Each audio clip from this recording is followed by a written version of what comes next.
And welcome to today's morning report. Chart analysis video is on Monday 12th of March with me, Richard, market analyst at Hantec Markets. We've got a fairly sort of subdued, quiet-ish opening to today's session. There was an interesting move that we saw on Friday from payrolls, whereby there was basically just a mild amount of dollar weakness, but a very well contained reaction. Little volatility. Average two ranges, say for example on euro dollar, was above the range of the day, so that's very unusual for payrolls Friday. And that came about due to the very mixed nature that we saw on the payrolls report. You had the big jump in jobs growth, but subsequently we also saw wages which were disappointing. And yeah, the market didn't really know how to take it. And you've seen here on the dollar, whereby the dollar's just drifted off a touch since that payrolls report.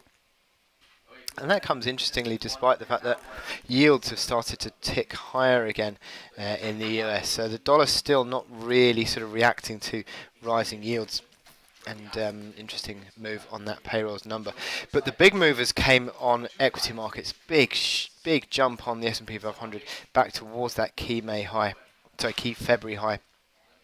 27.89 is that level, so just underneath that, and it'll be interesting to see if the S&P 500 can close above that resistance. But generally speaking, it's the lack of reaction that we've seen on forex markets which is telling. Dollar is slightly underperforming today across the majors, but nothing really decisive. Again, equities reacting higher today on Europe, especially the DAX, and in Asia they were higher overnight. But generally speaking, there's not a great deal to move the markets today. Now this sentiment has set in. Haven't really got any economic data on the calendar to really be all that interested in, so it's not going to be changing the outlook too much. So the US could come in this afternoon and drive a bit of moves, but yeah, it doesn't really look as though there's a great deal to change sentiment at the moment. Now, my chart today is the sterling Aussie. Now, it's interesting that the Aussie has been strengthening in recent days, and that is also being seen against the sterling. The Aussie strengthening pulls sterling Aussie down, and that 75.72 level, that key February low, that's now under pressure.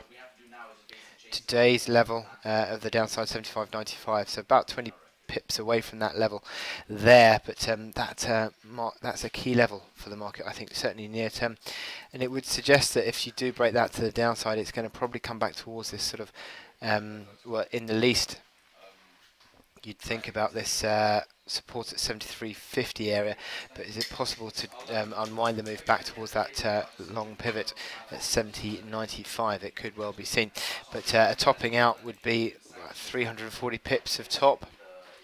If you saw that move on a conservative basis, 350 pips down, 340 pips projected down, 74.30, 74.40 area would be around about where you'd start to see the market. So there is the prospect of a correction due, looking at the momentum indicators. The MACD lines beginning to sort of gain traction to the downside, having crossed lower. The RSI in the mid 40s, that's the lowest we've seen the RSI for 2 months, and the stochastics also accelerating to the downside. So this is putting pressure on this top pattern on sterling Aussie.